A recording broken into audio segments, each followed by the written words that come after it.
So the question is, do hunters choose violence? Is that a fair statement? Jan Dizzard in 2003 wrote a book called Mortal Stakes: Hunters and Hunting in Contemporary America.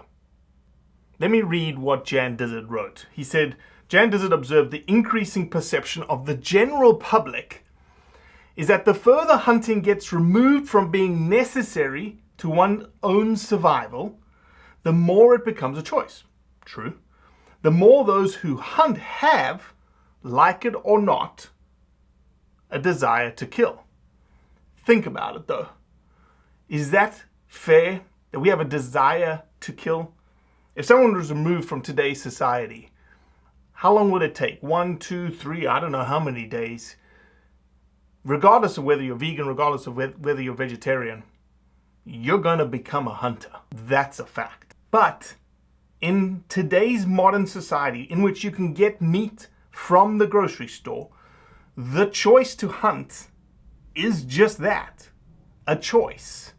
You have a choice to get your meat from the grocery store, or you get a choice to procure your own meat. The decision to act violently towards another living creature has opened essentially the doors to critics that suggest that we are a part of a larger societal problem.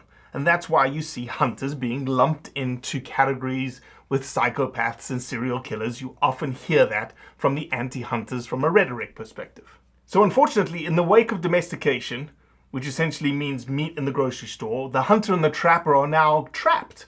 They're trapped between a domesticated world and a wild world in which the actions of the hunter and the hunted are in odds with both of those worlds. So the idea that hunters choose violence is essentially a misnomer, in that the person who's choosing to receive their meat, receive their produce that has been killed in a grocery store, is just choosing to allocate that violence to someone else, to be removed from the violence, to shut it away.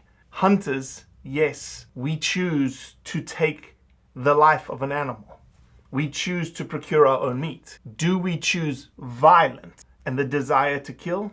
The answer is no. Here's how I'll finish. If you choose to eat meat, why would you push the violence onto someone else versus undertaking the violence of taking life upon yourself? And it's not a desire for violence, but rather a desire to be a part of the natural food chain and understanding that you are the one who procured your own meat.